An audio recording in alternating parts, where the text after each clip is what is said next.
Good evening. I'm Megan Finnerty, and I am so excited that you're here to join us. I'm here on behalf of the Storytellers Project and the USA Today Network to welcome you to this very special live edition of the Storytellers Project as we partner with Humana and several amazing chefs and one everyday woman who has a special story to benefit the work of Feeding America. We appreciate you tuning in tonight and taking a chance on live storytelling and sharing your evening with us. It means so much to have you here creating community with us. Since 2016, the Storytellers Project has brought more than 100 shows each year to communities across America. But right now, we've postponed, well, like most of our season for the obvious reasons, because we're following the CDC guidelines and we want to stay safe just like you do. And it feels right now, all of us are looking for ways to connect more than ever. And so we're bringing you this special show, and we hope it brings you entertainment, comfort, and inspiration. And we also hope it brings you a chance to be there for your neighbors.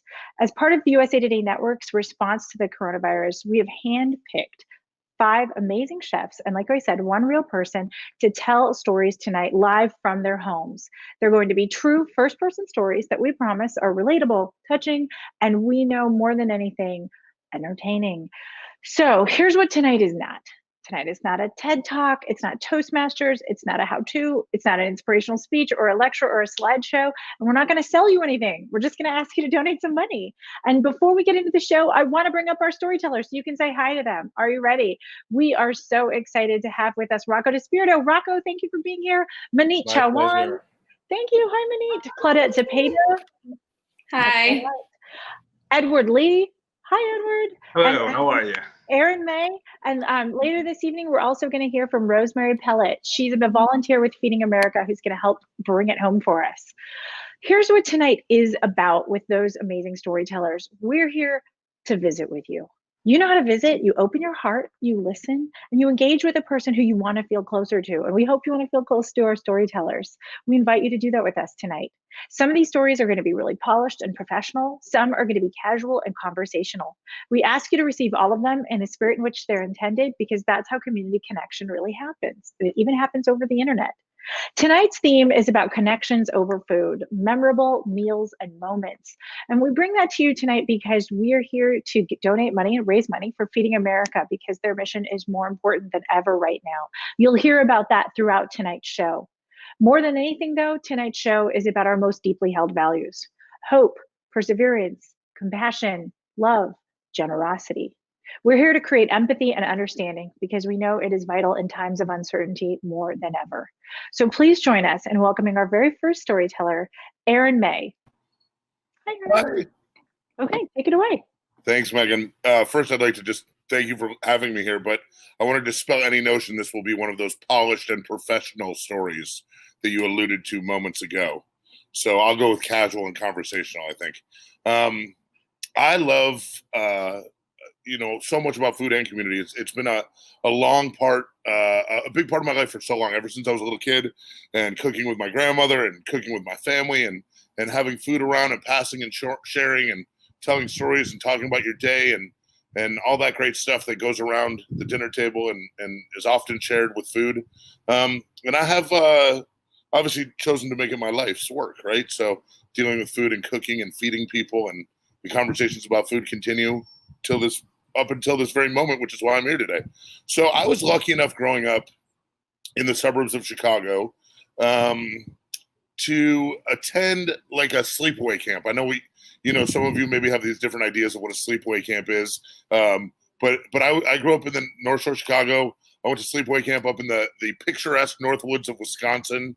If you imagine like the idyllic, 200-acre plot of land on a chain of lakes in the middle of the woods, replete with baseball diamonds and basketball courts and tennis courts and water ski boats and all of that kind of stuff. And I started going there when I was 8 years old, 7 years old, 8 years old. And I went there until I was old enough to be a counselor there eventually for 1 or 2 years, and stopped going when I was, 17 or 18. And along the way, you grow up with all sorts of food experiences at camp. It's your first time away from your family. It's your first time away from maybe your mother or father who feeds you or chooses what to feed you. And you get to start making life choices. Like, is it a good idea to have 3 cheeseburgers at lunch before playing a full game of softball? Maybe it is, maybe it isn't. You're going to find out because you're on your own now, right? Is it a good idea to eat peanut butter and jelly sandwiches every night for dinner, 30 nights in a row?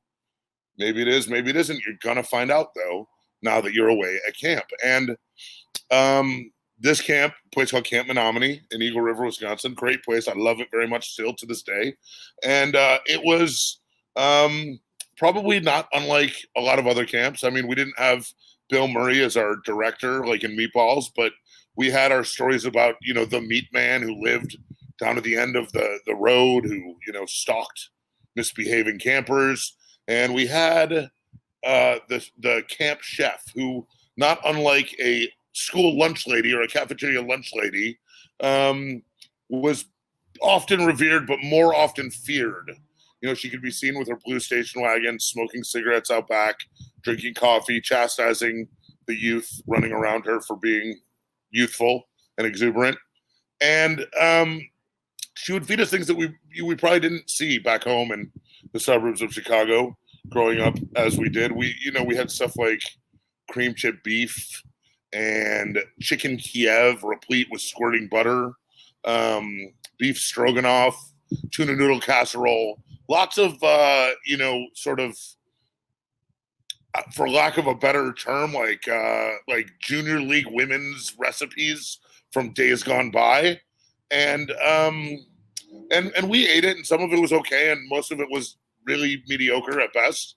And we would have traditions, though, like the chicken Kiev, like the cling peaches with cottage cheese, the grilled cheese with tomato soup, all the things that you would expect.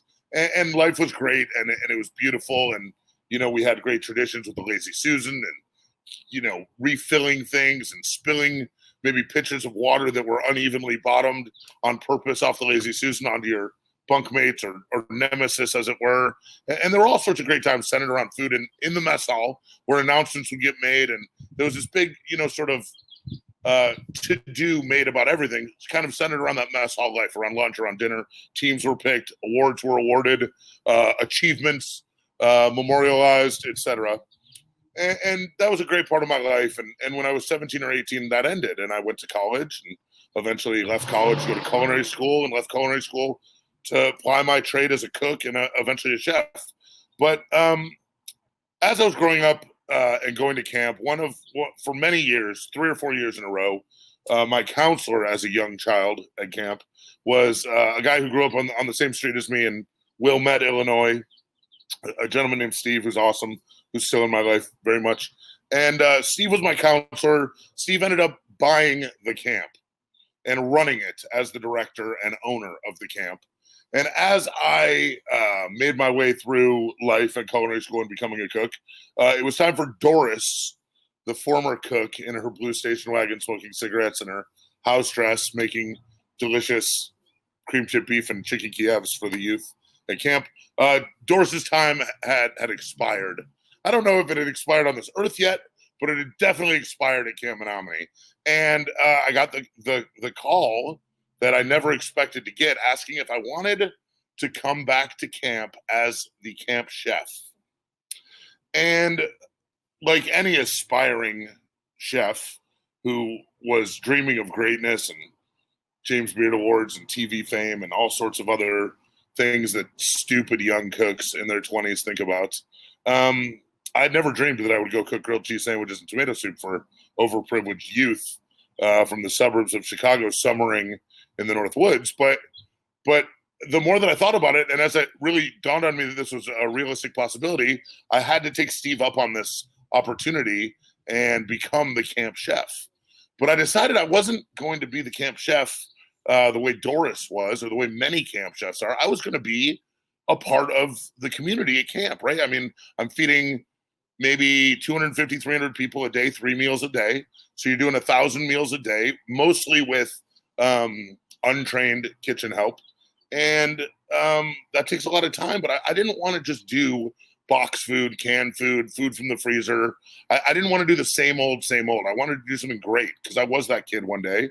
And, who knows where those kids are going to be one day in the future. So I did everything that I could to make it great. And I also did everything I could to participate in the lives of everybody else at camp the same way a counselor would, or an assistant director would, or anybody else there would, but had never been done before by the cooks, right? So I'd be out there pitching softball to the little 8-year-olds. I'd be out there pulling water skiers in the boats. I'd be out there playing basketball with the counselors in the counselor games. And I would like just immerse myself in this life that I had known before. Now that I'm, a little bit older, I'm still by no means the oldest person there. And by no means an outsider. These are my people. I'm used to this. I was there for a decade or more before this, right? So I started to change the conversation about food, and we started to do things, growing up at camp, there was always a barbecue pit in the middle of this gully where we would play capture the flag and all these other games. I always wondered why the barbecue pit was in the middle of this gully. So we just moved it. We moved it behind the kitchen, and it made so much more sense, and it made capture the flag games better, and it made everything better, and slowly improvements like that, improvements to, grilling hamburgers instead of cooking them in the oven the way they were baked before, and making some delicious changes to scratch-made food, scratch-baked goods. All of that was really great and really meaningful, and I think really appreciated by the campers, the staff, the parents of the campers. We became a little bit renowned for having a little more talented kitchen and a little more care and thought for food, which obviously when you're sending your children away is an important thing that, maybe as a kid you don't think about it, but as a parent you're like, I wonder what my kids are going to eat. I wonder if they're going to be fed nutritious food. I wonder who's looking out for them to make sure they don't eat peanut butter and jelly sandwiches 40 days in a row, or to make sure they don't have 3 cheeseburgers before playing softball every day for lunch, et cetera, et cetera. But one of the most meaningful community changes. There's an alumni group that goes up to camp every year. I think to this day still. I know till this day still. And one of the big thrills on visiting day was to go to this old, well-established, what they call in Wisconsin, supper clubs. Right? You don't go to a restaurant is like a McDonald's or a Subway. A supper club is the kind of place where you would go with your parents for dinner. And there's this venerable old supper club called the White Stag. And the White Stag cooked everything over live wood in a fireplace, basically in the middle of the restaurant. And they had the salad where everything, the dressings were all homemade and blendable. And we used to make a joke about all this stuff. And but we look forward to going there on visiting day. And the alumni group goes there every year. And every year we'd go there, and a lot of us would order a hamburger because they had no cheese there. So you could never get a cheeseburger. So for years and years, we ate hamburgers at the White Stag.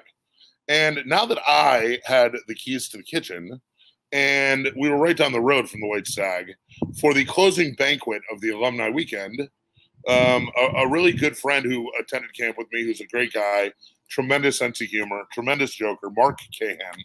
Mark came to me before we all left for this dinner, and Mark said, Aaron, I need some sliced American cheese wrapped in cellophane. And I said, for what? And he said, I need some American cheese wrapped in cellophane. And I said, of course, man, whatever I can do for you. Now that I'm the big shot chef here, it'd be my pleasure.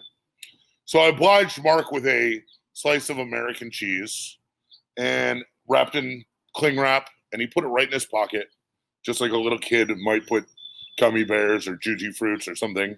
And I watched him crumble the American cheese into this plastic into his pocket. I took one for myself, I think one for another friend. And we went to the White Stag that night, and we ordered our hamburgers. And in an act of youthful rebellion, in an act of community, in an act of appreciation for the nostalgia of the food, we took those now kind of warm pocket slices of cheese, and we made cheeseburgers. And we triumphed over the sort of regime of boring, bland hamburger to make this cheeseburger, and it became legend. So 20 years later, 10 years later, however many years later it's now been, the alumni of Menominee and the youth of Menominee still smuggle, I hope I'm not ruining this by telling the story to everybody, but they still smuggle cheese into the White Stag to make cheeseburgers. And much can be said about cheese and the kind of cheese and the quality of cheese. We're at camp. American cheese is legendary. Legendary. The dairy state of Wisconsin, home of American cheese. Everybody likes cheese. I mean, there's books, Who Moved My Cheese? There's cheese and cocktail parties. There's wine and cheese pairings. There's so much great things. But to me, it will always come down to those warm slices of American cheese in cling wrap in our pockets that we used to sort of fight the man and rage against the machine in a way that is often talked about, often brought up, often reminisced about, and honestly, a really important part of that food community and those memories. You know, we talk about camp, we talk about food, we talk about the memories and camaraderie and fraternal growth and everything else that you think you would talk about after spending 8 weeks of your summer living with all these people every year, year in and year out. But the American cheese and the cling wrap smuggled into the restaurant, the brainchild of Mark Cahan, it lives on forever, and I'll always remember it. And I think that Mark and hopefully myself are regarded with the proper amount of respect that food and community has embraced that story. And that's it. So if you find yourself in the Northwoods of Wisconsin, definitely go to the White Stag and definitely eat the burger, but bring your cheese with you. Bring your own cheese, I guess, is the lesson. Oh my God. Aaron, thank you so much for your story and for inspiring, I think, like a lot of renegade people to like bring their own cheese with them places. Is that what you're saying? I think it's, yeah, bring your own cheese. Listen, it's a new thing. Aaron, I want to thank you for, first of all, donating your time, telling your story, but also reminding us that like it doesn't really matter if it's cling wrap cheese, right? It matters about the memories, the moments, and the people. Exactly. Food is memories. And a lot of times, more importantly than the quality of the food is the quality of the memories and the quality of the company. And, you know, unlike a lot of people, which is why Feeding America needs your money, so feel free to donate right now. The fact that you have food is reason enough to be happy and to celebrate and to enjoy whatever it is you have and laugh and tell stories and share memories and build on that. Thank you so much for being with us tonight, Aaron. I appreciate it. Awesome. We are especially thankful to Aaron. That is the, I think, 5th time he has told with the Storytellers Project. He's a big supporter. The project started in Phoenix, Arizona in 2011, where Aaron used to be a chef in many of our restaurants. So we appreciate his support of the project for a long time now. You know who else supports this project, though? Humana, because Humana is our national presenting sponsor for the Storytellers Project in our normal times when we're in the real world, telling stories in 22 cities, more than 100 nights a year. And we're so thankful that Humana believes in the connection of storytelling so much that they are on board with our virtual season right now, because they understand that sharing stories makes for healthier people and healthier communities. And we know that we need these connections to each other and to our health now more than ever. So as the COVID-19 situation kind of continues to change and evolve, Humana is still committed to the health, safety, and well-being of the people and communities it serves, including all of us. And if you want to learn more about what they're doing or any of their tips or how to stay safe, please visit humana.com, because they want to be here to connect you to better health personally and in your community. But especially tonight for Feeding America, they are passionate about fighting food insecurity, because they know that good, healthy food is vital to your personal health and that of your community. So we're super thankful to Humana for always sponsoring the Storytellers Project, but for specifically bringing us the time and resources to help Feeding America right now. I am excited to welcome up Claudette Zepeda. She is our second storyteller, and she is joining us from San Diego. Claudette, Hi. Please take it away. Hi. Hi, how are you? Thank you for having me. Well, I wanted to give a little story about the journey of my life and the journey of kitchens in this industry, being a mother and being a daughter of immigrants. The people closest to me will say that I am, 2 words define me: mother and gypsy. Home has always been where my soul feels calmest. Sometimes it's a place. The majority of the time, home is Mexico. I grew up in Tijuana, Baja California, Mexico, on the border of San Diego and Mexico, and was raised by 2 immigrant parents, Nancy and Hugo. And my brother Miguel and I were the sandwich kids. We were the meat and cheese of the sandwich. And I remember running amok alongside 3 of my brothers. I have 5 brothers altogether. Never letting them leave me behind. I vividly remember watching the movie Goonies and laughing, because that's how I remember our life in Tijuana, just with a lot more chiles and tortillas. One of the biggest questions, or most often asked questions I get in my entire career life, is how did I come to cooking as having it be my career? I can honestly say, like, this far into my career, that I feel like it chose me. Growing up the way I did with my brothers, always kind of in and out of kitchens, in and out of spaces, in and out of homes that probably weren't ours. I always gravitated towards the kitchen. The second I could reach a table, I was in between my mother and my grandmother's legs as they cooked.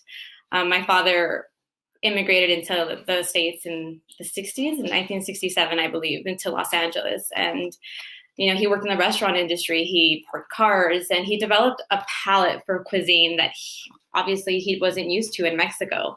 But my mom in the 80s, he brought along his palate to Tijuana, and my mother was blindsided. I remember vividly watching her make a mess of the kitchen, and cookbooks and magazines, and the TV was on with cooking shows on public broadcast TV. And these are burned into my earliest memories. And I thought it was so courageous now when I think about it. It's so courageous, for one, my mother learning English through TV. And then secondly, teaching herself how to cook my dad's cravings du jour, which sometimes were oddball things like escargot or drawn butter with steamed artichokes. Like, who eats like that in Tijuana? It was just different for us. But I thank him for the palate that I have now. And my brothers and I remember learning how to speak English, watching KPBS. My favorite dinner guests were Julia Childs and Jacques Pepin. You could hear the accents. I'm surprised we don't have crazier accents from watching those different TV shows that we watched. And the one always constant was the smells coming out of the kitchen in the house in Tijuana, and the house my entire life. And if we weren't in Tijuana, we were in Guadalajara. And in Guadalajara, it was being from sun up to sundown at my Aunt Lorenza's restaurant. I was always surrounded by women, cooks, diners at the restaurant.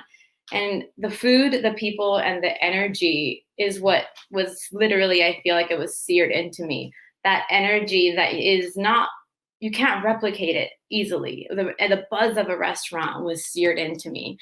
I finally, after so many years of child labor, started working at my very first paid restaurant gig. I'm 15 years old at a Chicago deep dish place. And I knew right then from the first week that I had begun a lifelong journey in this hospitality industry. And I love the restaurant. I love the home that it gave me. I love the family unit it provided. Most of people don't get to pick their family, but the restaurant industry is unique that you really do develop a family bond with who you work with. And there's a very specific type of person that can make it in this industry. It's a hard life. We leave limping at the end of the night after a crazy night, and we show up every single day to do it again. And I believe Einstein would call that the definition of insanity. But it's what we live for. I can't see myself ever doing anything else. And the role of cook and chef took me years to get to, but I feel like one of the most brilliant things of what we do is that we never stop learning. And through the insane lows and the crazy highs and being passed up on jobs because I was a mom or because I was in pastry and I couldn't handle savory. And little did I know that I was really developing these aces in my back pocket one day that would serve me and that would push me and push my family forward. In 2016 was this crux moment for me. And after the job, I was presented to the opportunity to go live in Mexico City while competing on Top Chef Mexico for the second season. I was terrified. Thought, no way, even though I am ESL, I spoke Spanish as my native tongue and I spoke Spanish first. I thought, I was curious to go and see how I would kind of measure up with my peers in Mexico, but I was terrified. And I also know one thing about myself is if it doesn't terrify me, it doesn't interest me. I kind of like doing things that scare me. So I packed my stuff up and left, prepared to leave my family for 3 months. I called it my chef deployment. And I remember the second I landed there, those 15 other contestants became my family. And when I went there, I went thinking I was going to go, learn about my roots and, receive a baptism by fire, basically. But what I ended up leaving there was really my first passion project became very focused on that journey. And my first passion project was on Mexican cuisine. And it evolved from the beginning of the taping till the end when I left Mexico City. It evolved into highlighting all the 7 regions of Mexico, the states in them, and most importantly, the matriarchs that keep the recipes in every region alive and share them with the world. And these women travel to France, to Germany, Morocco to share the ingredients in the food of Mexico. For me, meeting one of these women in particular really kind of shook me to my core. I got to meet and learn from, in the 2 years that I researched several times, I got to meet and cook with Juana Bravo. She's an indigenous Purépecha matriarch. And in 2010, Juana Bravo was named by UNESCO a traditional cook, cocinera tradicional, and tasked with preserving the recipes, or as UNESCO titles it, the preserving the cultural heritage of humanity. That's, I think, one of the heaviest titles to kind of carry with you. And I'm so proud of her. I'm so proud of all the other matriarchs that do the same thing for their states. And Juana represents the state of Michoacan. Very close to when I had met her, I remember being at an event in Mexico, and Juana and her daughter Luz were making corundas, and they're pyramid-shaped tamal, always made with fresh corn leaves from the actual stalk of the plant, sometimes filled with cheese, sometimes just masa. They don't eat very much meat. The indigenous culture in Michoacan don't eat a lot of meat. And I remember kind of being drawn to her and being hypnotized as she folded the masa into these fresh corn leaves to make the iconic shape. And she was folding it similar to how you would fold a flag to put it away. So in order to get those 3, the sides and everything perfect. And I saw her murmuring words.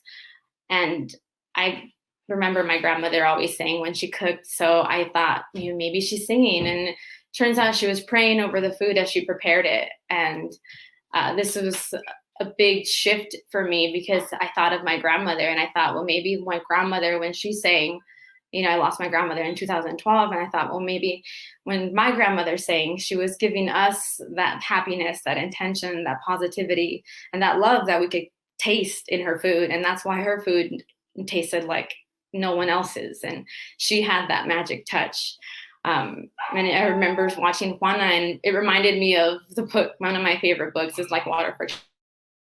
And all of these feelings of wanting to speak these women's names and speak these women's traditions and cook these women's food, because if they don't have a voice, and if they are not being heard or seen, or the food's not being eaten, their traditions will eventually die with them. And so by the time I finished my research and the restaurant developed in my head and my heart, some nights I would sit in the construction site and just visualize what it would feel like full of people and that buzz, and visualize that feeling, that electric feeling that I would get since I was a child being in my aunt's restaurant when it was completely packed. One thing was, I knew for sure I wanted the menu to honor these women, and I wanted to honor the women who raised their families with love and put all of their just solid, beautiful intentions in their food that may do with nothing.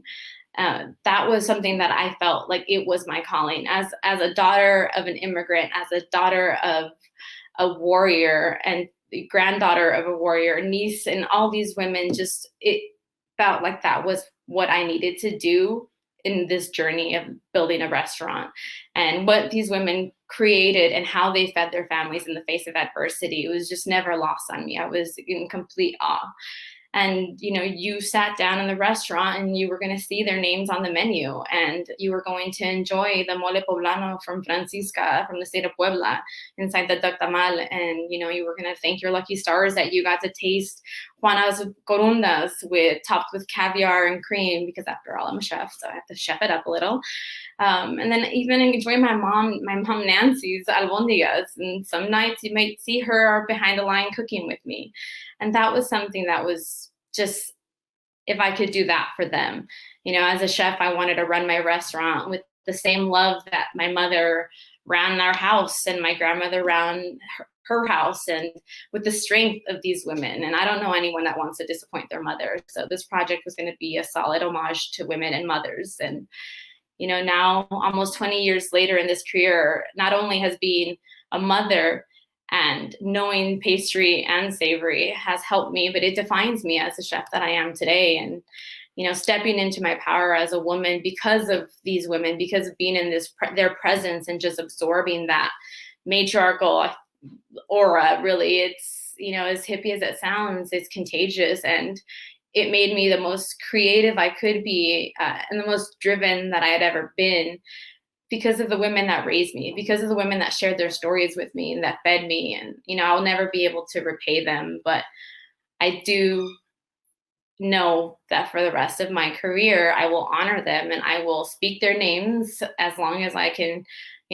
tie my apron and share their stories with anyone that will listen. And, my kids will, and the generation of cooks that I mentor will know that the names that they need to speak of their ancestors and teachers will always be something that they need to do in order to keep those traditions alive. And in order to keep that, remember that where you come from. And I think that is something that Juana taught me with a simple act of making a corunda, of, do everything with intention. And, if you don't love it, don't do it. And positive vibes when you're cooking, obviously you can taste. I think that I am pretty much, I can attest to that. I can attest to when you say you eat your feelings. I remember very vividly what corundas tasted like when Juana made them. And that was something that I always to achieve with my food. And, I think that's a legacy that I'm content with leaving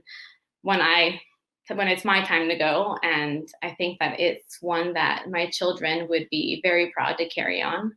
And I hope that every single person gets to ask their grandmother, what did they eat when they were little? And what are the traditions that they had when they were young? Because traditions aren't static. And it changed my life. Meeting these women changed my life. So I think that crosses ethnicities, and generations. I think that we should all learn from our mamas. And why, dear mama.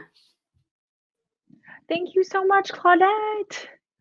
How do you feel? That was so powerful. Thank you. I felt great. I almost got choked up talking about my grandma, but I know, I heard it. Thank you so much for reminding us, like, our food comes from somewhere. Our food comes from real people who pour their whole hearts into it. I know you do, and the women before you did, and obviously your dad. I mean, thank you so much. I felt like we met your whole family. Yeah. Thank you so much for joining us. And this is Juana too. Here, she's actually in my dining room, if you can see her. That's her. Oh my gosh. Yeah.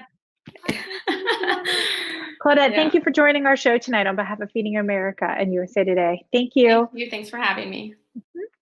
We're going to hear from our friend Marcus Samuelson, who's recorded a powerful message for you. We hope that it touches your heart, and we appreciate his participation tonight. Hey everybody, I hope you're really enjoying watching the show. But please don't forget to hit that donate button right now. And thank you so much for supporting Feeding America. Oh my gosh. Thanks, Marcus. We appreciate you recording those for us. We are super excited to welcome up our next chef, Rocco DiSpirito, who has been literally talking about food, making food, and sharing his love of food with so many people for like 20 years now, Rocco. You've been in America's living rooms while you're in your own kitchens. Has it been that long? I think so. Thank you, Megan. I Googled you, Rocco. You. Anyway, Rocco, I'm going to let you take the stage. Thank you so much. I appreciate it. Thank you so much, Megan. Thank you, Claudette and Aaron, for your beautiful stories. And thank you, Chef Marcus, for supporting Feeding America, an organization I've been involved with for many, many years. I've seen in the field, testifying at subcommittees in Congress and at fundraisers, and I can attest that they do tremendous work on every level. So if you're feeling like being absurdly generous tonight, this is a good place to lend your generosity to.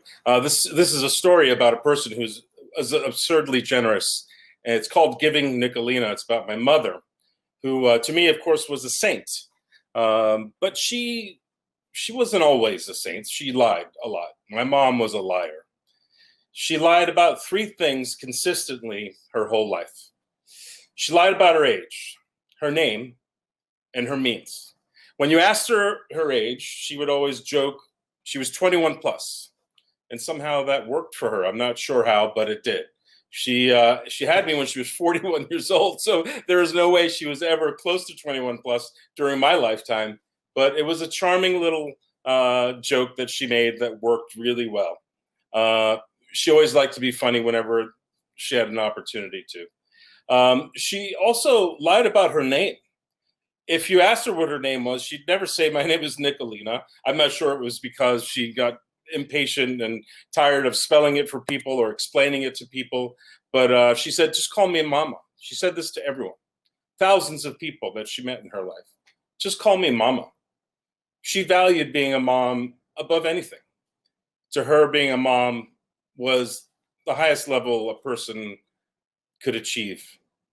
The kind of caring and generosity and giving without gain that comes with being a mom, for her, was second nature.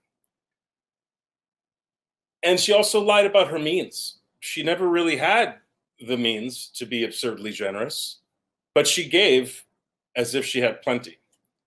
She always had food on her, my mother. And it was always at the bottom of her purse, her raggedy purse, and I'm talking about the 1970s New York City.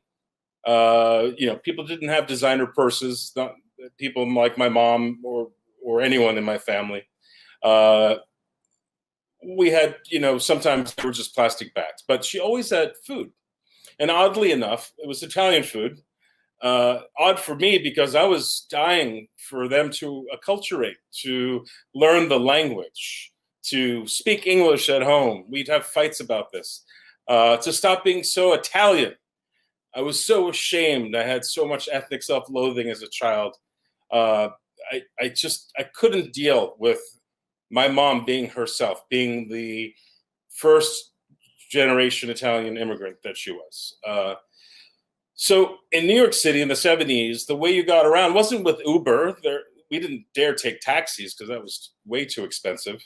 There weren't really car services. We all took the subway or buses, the MTA, as we like to call it, the Metropolitan Transit Authority.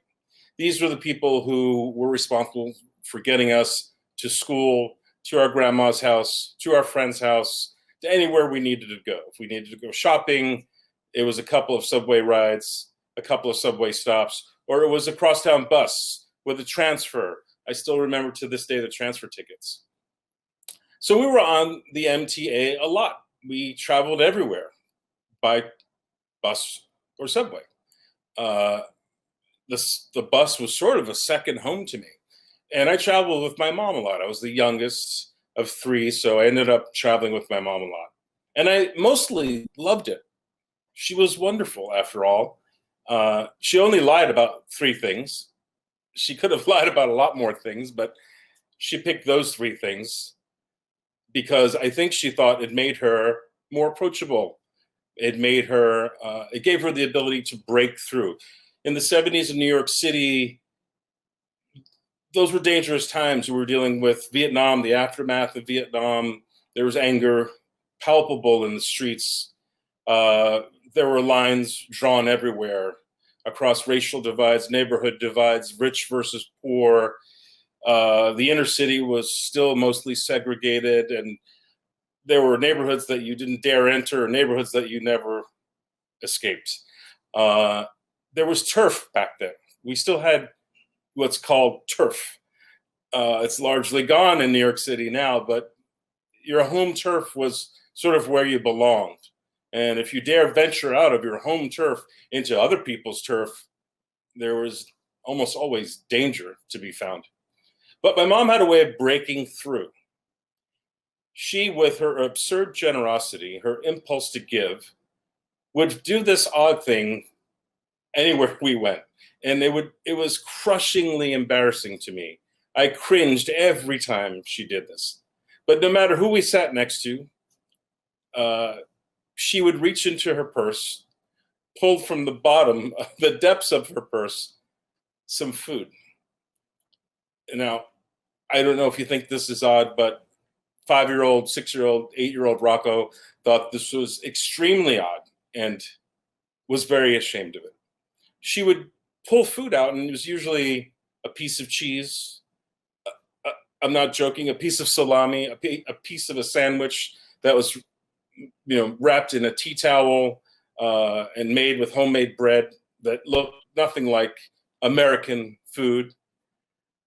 And she would pull out these alien objects and just give it to the youngest person near her within reaching distance. She would just say, "Hi, honey. Hi, honey. You want some of cheese? You want some of salami? You want some of sandwich?"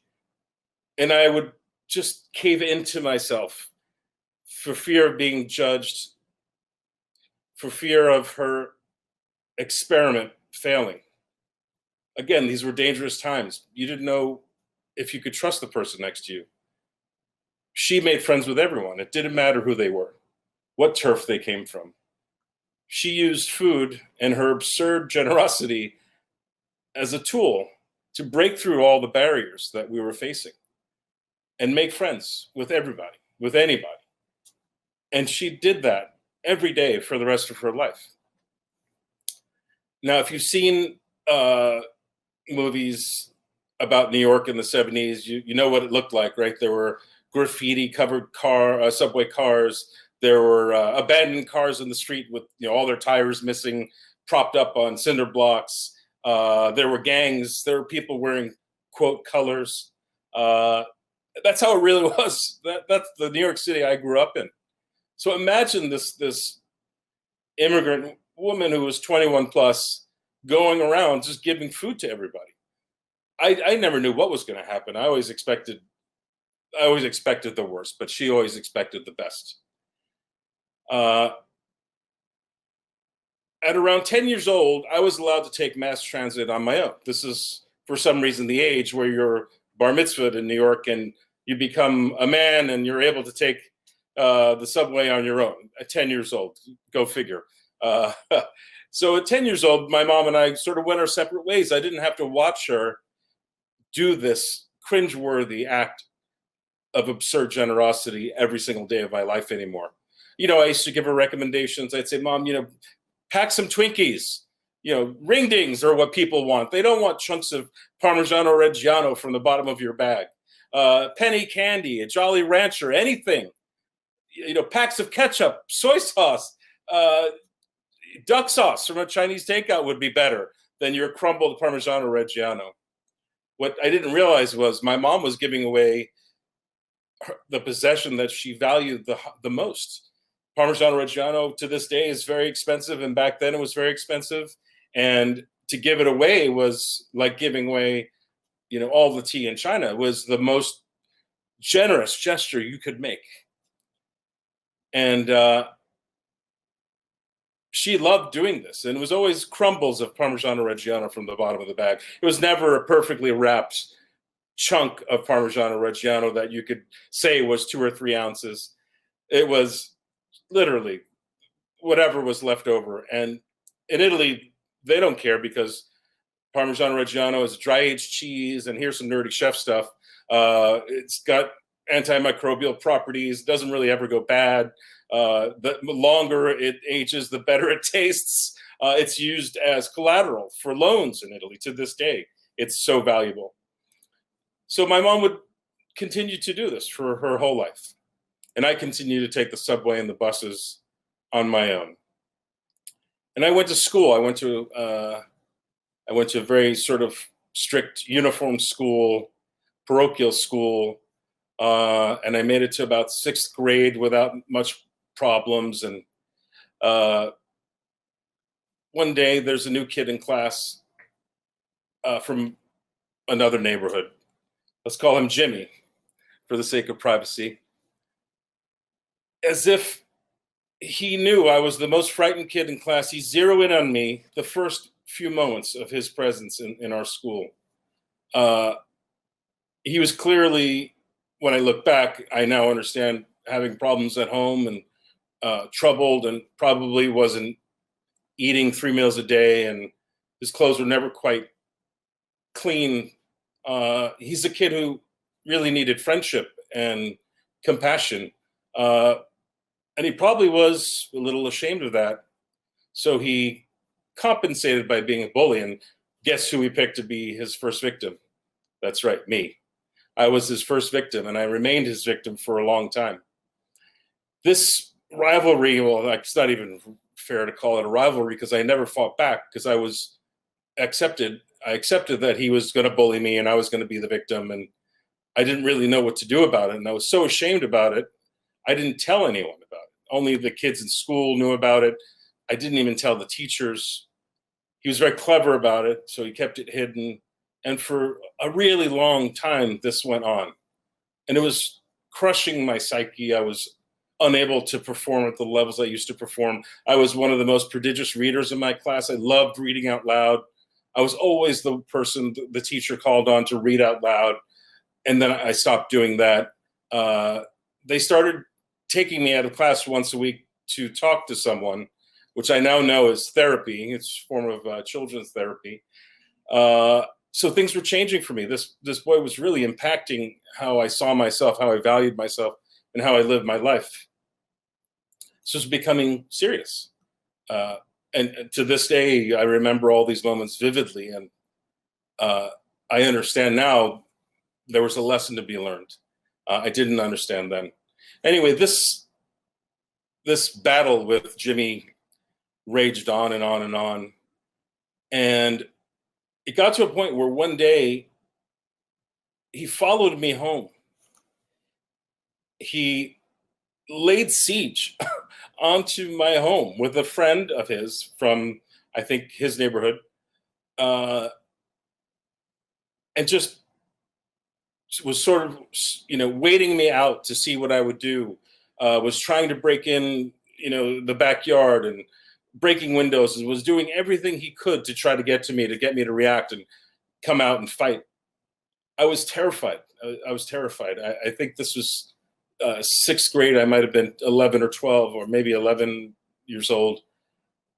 And the bully who'd been plaguing me for years was now at my home. He knew where I lived. He followed me home. And this went on for hours. The neighbors were watching, but of course they did nothing because they were also terrified. This went on for hours and hours. And at this time, my mom was working as a school lunch lady at PS 82, I think it was, in another part of Queens. So she had to take the bus to get to work every day. And Jimmy came from another neighborhood, so he had to take public transportation to come to school every day. He lived far away, unlike most of us who live within walking distance of the school. Anyway, I waited and waited and hoped for miracles and tried to avoid him. And, I thought about coming out and confronting him, and I thought better of it. And I just thought, wait till my mom gets home. She'll fix this. She'll take care of this. She was going to be the first one home. And I waited and waited and waited. And things were really tense. There had been broken windows. There had been things thrown around, lots of yelling, lots of screaming. The whole neighborhood was tensed up. It was one of those moments where people start to call the police. And I see my mom walking down 148th Street where we lived in Jamaica. I thought I saw her first. And I knew that when she came, she was going to put an end to this. She was going to smack the boy in the face or something like that. That's what they would say back then. She was going to, talk to this boy, make him go away. Those were the kinds of things she did. She was really good at diffusing and making people who were, ready to fight and pounce, give up their fight and go home and be okay with it. She was that charming and that absurdly generous and always had something to give, whether it was her wisdom or a piece of cheese from her purse. So as she got closer, I tried to make eye contact with her, and I fixed on her and just prayed for her to come home as fast as possible. And as I'm thinking, I'm going to call her name out and ask her to help me, I hear the boy, Jimmy, say, "Mama?" with surprise in his voice. And then I said, "Mama," with relief in my voice. And at this moment, I realized there was a connection here I didn't know about. And that she had been using this absurd generosity scheme of hers to make friends with my bully. But we didn't know about each other. So I remained his bully until that day where he realized that the mama he met on the bus every day, who gave him cheese and salami and bread, was my mama. Imagine that. He was immediately diffused, looked to me and said, "It's cool." Gave her a hug and walked home. And every day after that, we were friends. We were cool. I made it to 8th grade where we graduated, and we still talk to each other to this day. Turns out he did have a lot of problems that he had to deal with every single day just to get to school. And the acts of kindness that my mom showed him on his way to school were enough to diffuse the entire situation. So the absurd generosity that my mom showed every day of her life, that I made fun of, that I was embarrassed about, ended up saving me from at least a couple of bruises or something even worse. So if you're considering absurd generosity tonight, I just want to let you know from firsthand knowledge, it works. And you never know who you're touching. You never know whose life you're going to change. You never know when that absurd act of generosity is going to be exactly what that person needs to lift them out of whatever darkness they're in into the light and change their lives forever. Rocco, oh my goodness. Thank you so much for that Thank you, story. Megan. Oh my Thank you. God, right. Rocco, did you feel it? You got incredibly vulnerable with us this evening. Yes, it's you know me, I love a good cry. I held it back. I'm Italian. We cry about food, so but I thought it was important to share the most vulnerable part of that story and let people know that eccentric mamas and their Parmigiano Reggiano can be a lifesaver. Oh my God. No, generous women who see people who need help can be lifesavers. And that's your mom. Rocco, thank you so much for your story. Thank you for giving your heart to us tonight. Thank you for introducing us to Nicolina. Although I know you talk about her a lot, but if you're meeting Rocco tonight for the first time, you might be meeting his mom for the first time. Thank you so much for your story tonight. My pleasure. Man. That's why we love live storytelling. I've been coaching live stories since 2011, and it is always a gift from one person's heart, we hope, to your heart. I would like to take just a second to thank our colleagues at the Nashville Tennessean for first working with Maneet Chauhan, who will come up in just a moment. She told her story there several years ago, and we are lucky to have her telling a new story tonight. I'd also like to acknowledge our colleagues at the Arizona Republic in Phoenix. As I mentioned earlier, Aaron May has been a fan and a supporter of the project for years. We're incredibly grateful for the generosity of his heart and his stories. So hello to those two newsrooms. We're in 22 cities across America, and as soon as it's safe to sit in the dark with a bunch of strangers, we'll be back in those towns. Until then, we do hope you will continue to support our journalists as part of the USA Today network. And again, tonight, joining us virtually and supporting Feeding America. Right now, we're going to bring Feeding America a little bit closer to you. It is my blessing to introduce you to Rosemary Pellet. She's from Waverly, New York. Hi, Rosemary. Thank you for being with us tonight. Hi, Megan. Thank you for having me. Rosemary is here tonight to talk with us about how she once took part of Feeding America as a client, and now she's a volunteer with them. But before she was a client, Rosemary was a nurse for more than 20 years, serving her community, and then things changed. Rosemary, bring us up to date. Like, what was the turning point there? After you'd been a nurse, you got some difficult news. Yes, Megan. I was a nurse for 24 years. The last few years, I was having neck and back issues, just from regular wear and tear, degenerative disc disease, etc. And in 2013, my primary doctor said, "You're off work, no more. I'm not signing any more medical release forms for you to go back to work. This is it." And I think for a couple of days I was kind of in shock, and I even made another appointment with her because it was like, what are you talking about? Are we talking a couple of weeks? She said, "No, I think you need to apply for Social Security disability." It again, another big shock. nursing was all I ever wanted to do. That was my career. I loved helping people. And shortly thereafter, I became food insecure. And oh, sorry, but you'd been without work. It took a while to get on Social Security, right? And you were in between jobs. 2.5 years it took to get on the Social Security. And during that time, I was on public assistance for the first time in my life. I did get help for food somewhat. Still towards the end of the month, well, for a couple months before I was able to get public assistance, had gotten really bad. I couldn't pay my rent. I had no income. A voucher was sent to my landlord for half of my rent. My rent was paid by my son and my nephew, the balance of it. Thank God for them. And it just continued to get worse. The food insecurity was the worst. It's the worst. Well, tell us a little bit about that. Not everyone knows what that word means. I have a couple examples, and this has happened to me.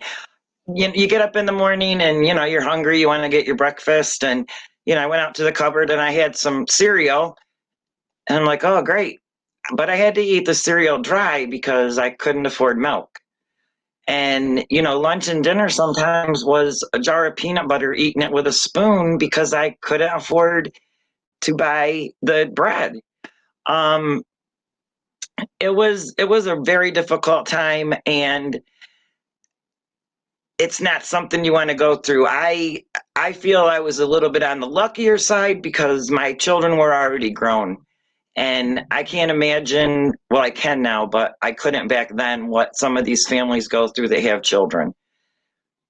But you were able to get help. I know that was hard for you, but tell us a little bit about what it was like to first go into the food. It took me, I probably needed to go in about a month before I did. When I went in, I met Sister Mary, and she was very wonderful, wonderful lady. And all the volunteers, for the most part, were wonderful people there. They feel comfortable. But at first, it was extremely embarrassing. I felt kind of downgraded, I guess. I've got plenty of food, like 4 paper bags, not little plastic bags. They filled up those paper bags there. And I remember thinking on my way home, and I'll never forget this feeling that, wow, I can go home and I can actually make meat and potatoes and a vegetable. And I won't even tell you how long it's been since I had meat in my freezer because I couldn't afford it. Oh my gosh. You're really like painting a picture of like how magical that moment was, like a kid on Christmas morning. Yes. But now, right, I know. But now you said that you've really dedicated yourself to returning the favor. Talk to us about how you're helping out Feeding America in your own community. It started actually from that food pantry. I met some women from the Food Bank of the Southern Tier, who they're also members of Feeding America, and I became a Speakers Bureau member, and we went out in the community. I volunteered at a food pantry for a couple years. I babysat for about 10 months, so I had to back off from doing the volunteering. And I was getting back into it, and then the COVID-19 started. And at this point, the only help I can really be is they call me if they need me for the food distribution sites, which consist of them bringing the boxes of food in a truck, and the families coming to get them just drive up with their car and we load it in. And plus I do deliveries. And just a little story recently, I just kind of get a chuckle out of it. It was kind of a fun day. Not that the people needed food wasn't fun, but I think you knew what I meant. I was asked a couple weeks ago if I could, if I knew of any families down in my area. I was about 15 minutes away from where they were having the distribution on May 1st. And I said, oh, sure, I'll put it on Facebook. I'll find some people. And I got 10 families. And I know that doesn't sound like much, but I only had less than a day. This happened at like 3:00 on a Wednesday, and I only had until noon on Thursday. So I got 10 families, and after the first 6, I thought, wait a minute, how I was picking up and delivering all this food, and I a sedan, and I can get a lot of food in there, trust me, but I wasn't going to get 6 families worth of food in there, and then it ended up 10. So I had a little extra money, and I used my money to go and rent a U-Haul. And it was just such an enjoyable day. The guys at the distribution site helped me load it up. And it was just so wonderful to see the family's faces when they come out to get the food. They were so happy and so appreciative. And the children, that's even better, because there was a few little bags of potato chips and, some snacks that they don't always have a chance to get. And they'd be running out and they want some. It was just a wonderful, wonderful day. Oh my gosh, Rosemary, thank you so much for your volunteerism with Feeding America. Thank you for sharing your time with us tonight. And thank you for being vulnerable and sharing your whole journey with us so that we have a better understanding of why our donations matter so much right now. Thank you for having me, Megan. We appreciate you, Rosemary. Thank you. It is my joy to welcome up Maneet Chauhan, because if you're a fan of the Food Network like I am, you know Maneet. Thanks so much for being here. Maneet's going to tell us a story about being a little kid in India and her first experiences with the way food can change our lives. Take it away. Thanks, Megan. But after listening to Aaron, Claudette, Rocco, and Rosemary, I don't want to talk. I just want to continue hearing their stories. My story is a love affair.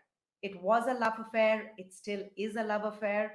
It's my love affair with food, which started when I was a kid. There's a standing joke in the family that I was born with a ladle in my hand. And, my life has been a collection of impactful stories, which has been pretty much everybody's life. But mine almost always revolves around food. And that has resulted in me being where I am today. I grew up in this really small town in eastern India. It was called Ranchi.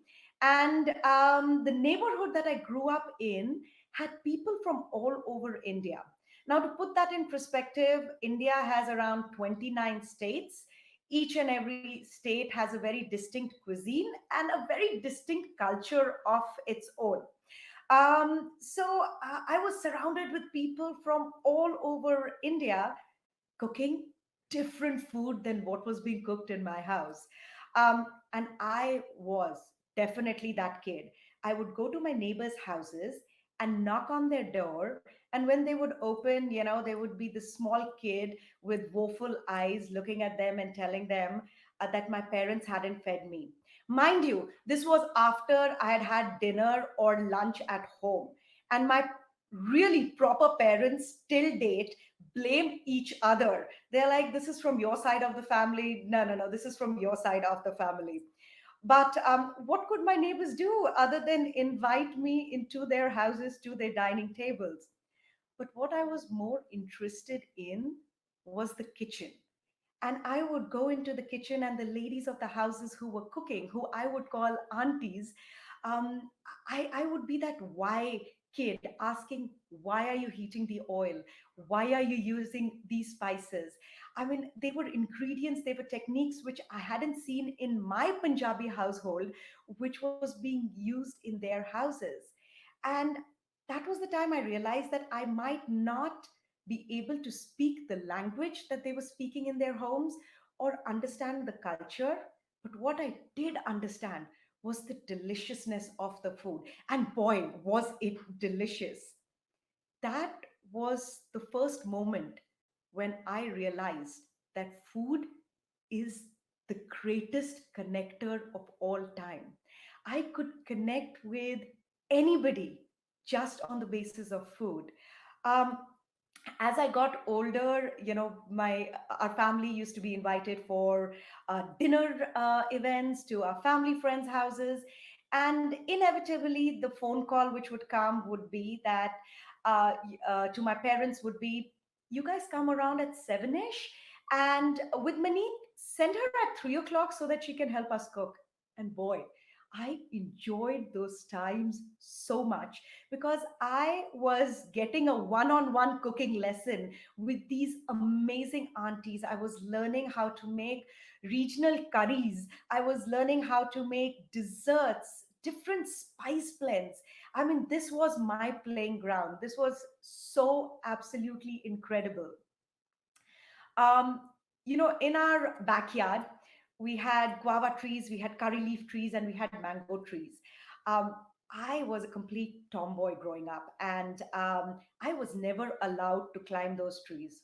Yeah, you can imagine. I definitely followed those rules. But the one time that I was allowed to climb those mango trees was when my grandmom would come to visit. The mangoes would be these raw mangoes, and she would be like, okay, Mani, just climb up the trees.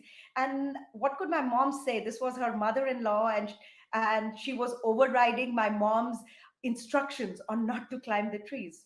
But of course, I would climb the trees and I would pluck these raw mangoes, and we would make mango pickle out of it, Indian mango pickles. And it was such an amazing experience. If I close my eyes right now, I can actually smell the fennel, the mustard, the onion seed that my grandmom would use for the pickle. Um, I can hear the pounding of the mortar and the pestle, of my grandmom grinding fresh spices for the pickle.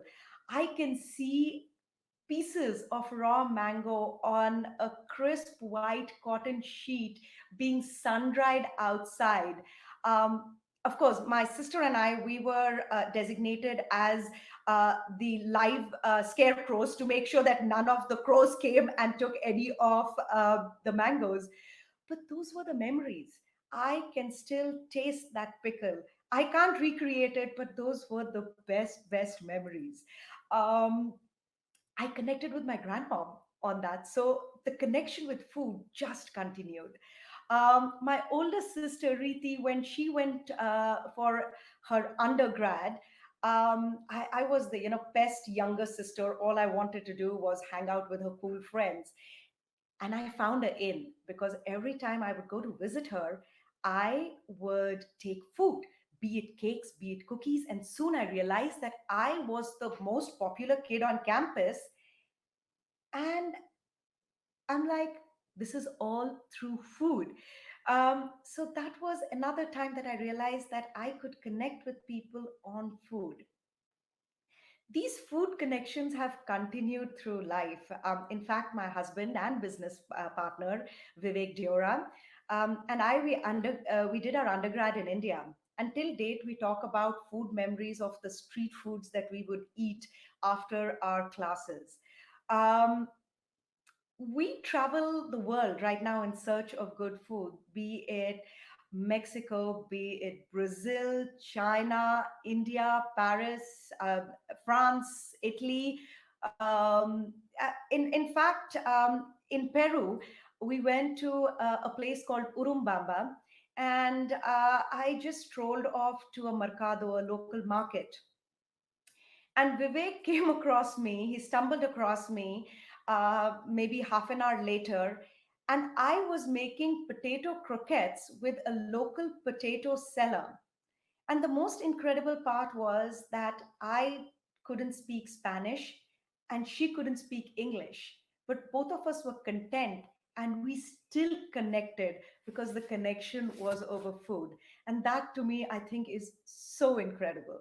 Um, Today, we cook as a family. Vivek and I have two kids, a 8-year-old and a 5-year-old, and usually it's chaotic. They are dirty dishes, there is screaming, everybody has an opinion about how to make a dish. But these are the most valuable moments because we are connecting as a family, we are cooking together. In fact, we use these cooking sessions as uh, life lessons for our kids, especially with our 8-year-old daughter. I set up everything when I'm cooking, and I explain to her that this is called mise, which means prep. And this is very important for a chef because you need to have everything in place to make sure that you get a successful dish. And that's what you need to do with your schoolwork. Make sure that you have everything with you so that your final essay is absolutely spectacular. So to me, food as a connector is infinite.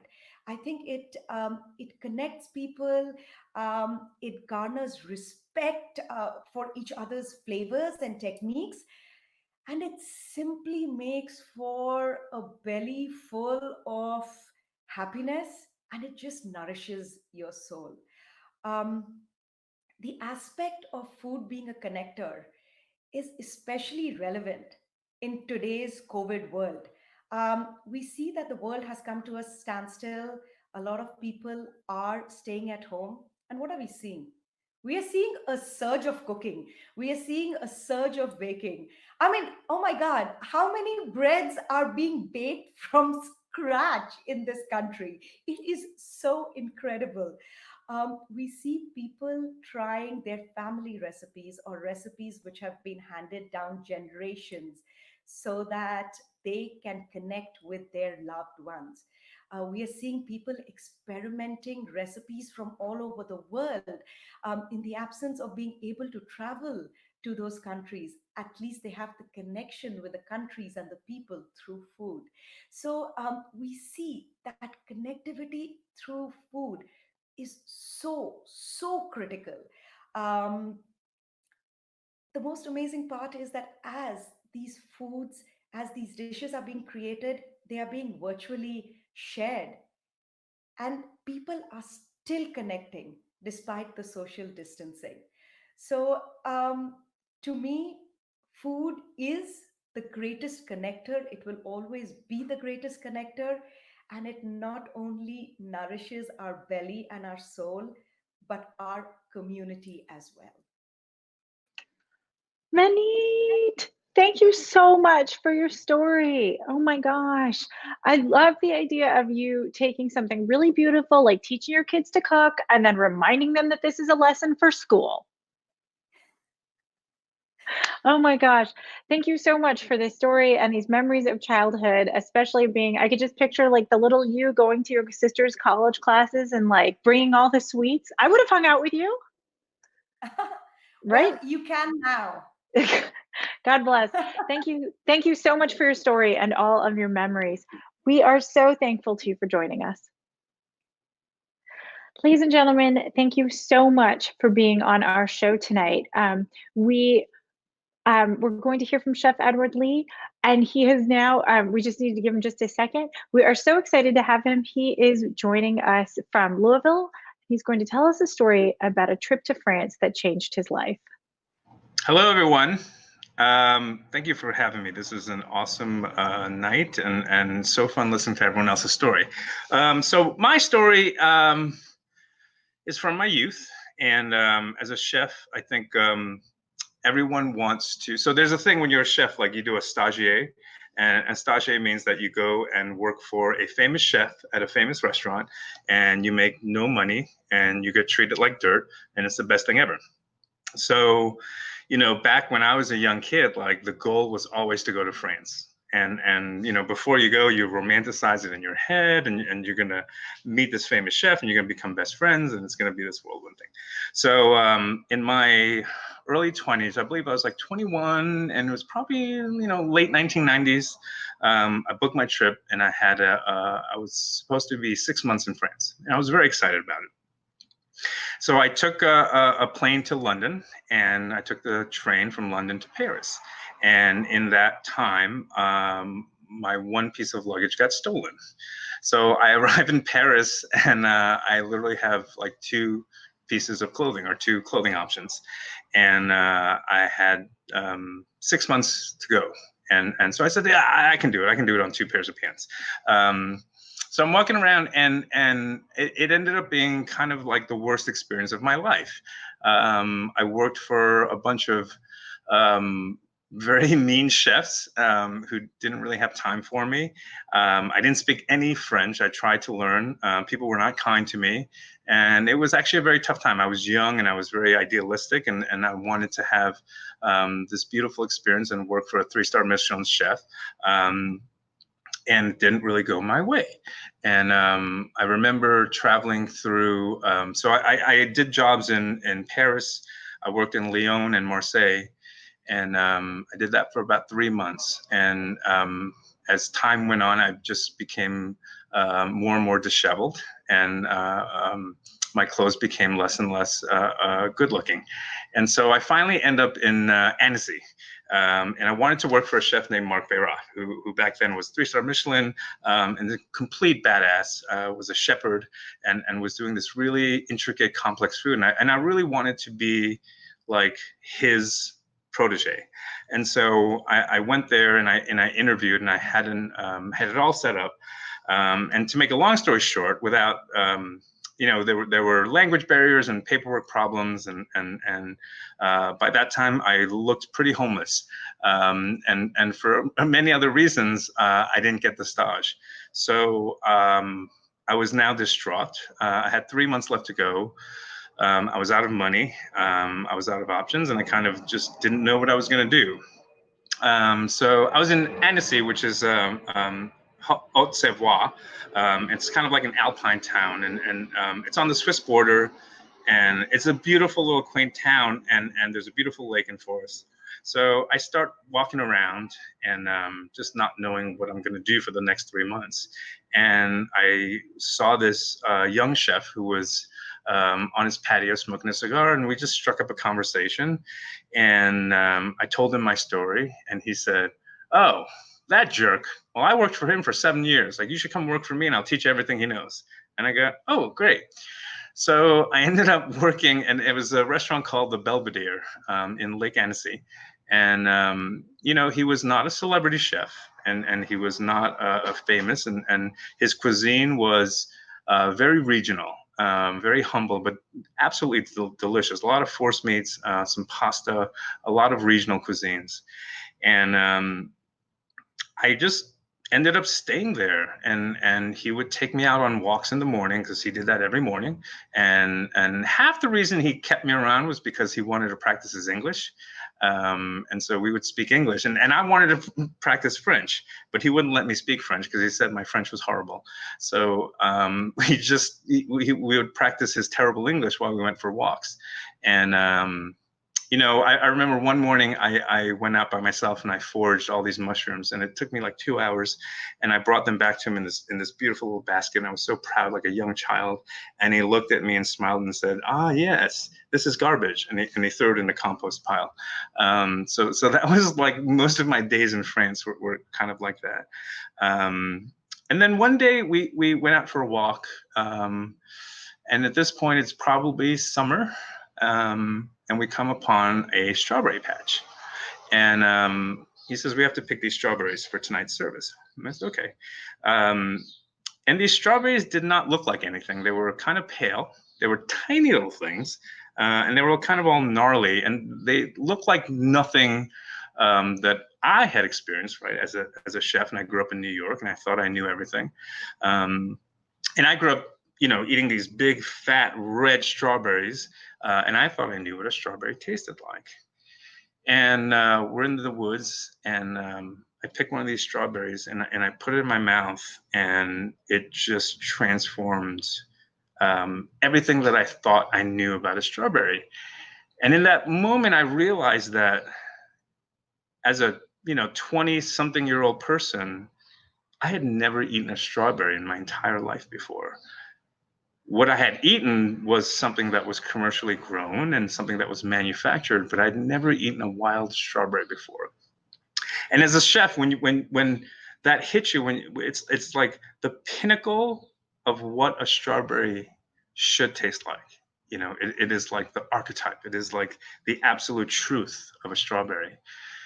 And I remember just sitting there, and I was stunned that I thought I knew what a strawberry was, and here I was, learning for the first time that this is what flavor is. This is what agriculture is. This is what happens when nature meets a chef. And it was just, I literally was panicked and paralyzed, and I just and in my head like spun. I'm like, well, what if the same thing happens with zucchini and eggplant and peaches? Like, what if I don't know anything?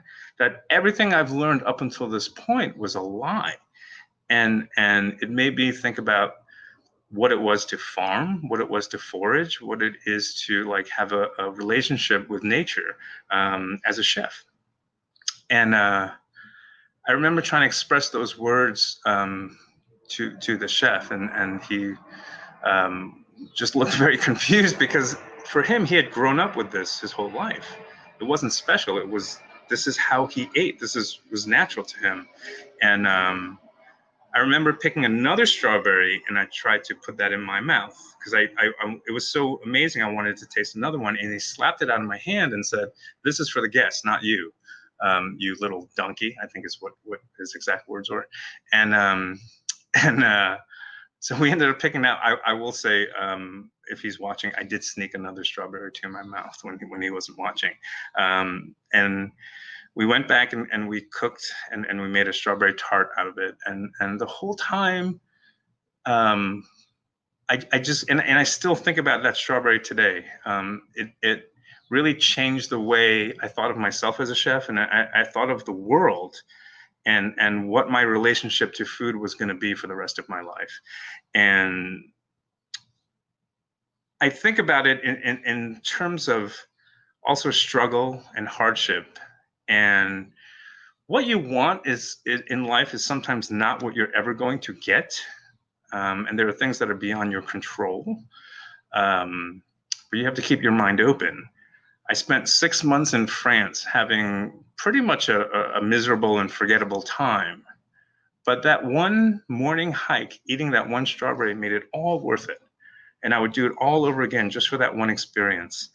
And here I was thinking I wanted to work for a famous chef and learn technique and do all this fancy stuff. And I ended up spending 2.5 months with a humble chef who had a little, bistro, who taught me a lesson that I carry with me today. And I tell that story to my cooks now all the time. And I feel like a life in the kitchen is also that. In a day and age where there's a lot of television and media and there's a lot of hoopla about being a chef, a lot of what being a chef is for me is just a string of endless days that are hard. And there's that one day when that dish comes out perfect. There's that one day when you get a peach so amazing that you don't even want to cook it. You just want to serve it on a plate raw. And those are the things that carry me through this career and this life. And I always think about the things that you can control in life and what you can't control in life. And that the 6 months that I spent in France, I tried so hard to control my internship and my stage, and I tried to do it, and nothing worked. And the minute I let go of that control and let myself be mentored by this humble French chef, I learned a lesson that has carried me through my whole career. So part of that is I try and teach my chefs, now that I'm the elder statesman, to just open your mind, be free to understand what is going to happen, and to understand that there are certain things in life you can control, and then there's others that you can't. And right now I know that everyone is struggling. As am I, and every chef and every restaurateur out there right now is going through a really, really hard time. But maybe there will be a silver lining that comes out of this too. So look for that wild strawberry in your days of struggle. Oh my gosh, Chef Lee, thank you so much for that story. You're welcome. I also, sincerely though, I think so many of us have had that moment where we tasted a dish and our eyes were opened, or we shared a dish with a person and our heart was opened. And so I really appreciate you taking us back to that memory. I also just love the idea of little you eating a strawberry and being like, have I ever eaten food before Ever, yeah. It's I literally can taste it right now, and as I'm thinking about it. Well, I really appreciate that memory and you sharing it with us. I know I've had it too. Chef Lee, thank you for your story. Everyone, I'm going to bring up all of our chefs right now tonight so you can say thank you to them. And I'm going to drop away so you can say thank you to Rosemary as well. Thank you. Thank you, everybody. It Bye. was wonderful. Thank you so much. We are so appreciative of you for watching tonight. We are so appreciative to our chefs for sharing their hearts so very much and their stories. Rosemary, thank you for helping us understand the importance of donating to Feeding America and the difference it can make in a person's life. To all of our viewers, we appreciate your time and your open-heartedness. To Humana, we appreciate your generosity in creating this opportunity for us to be useful to each other and to Feeding America. Good night. Stay safe. We'll see you soon.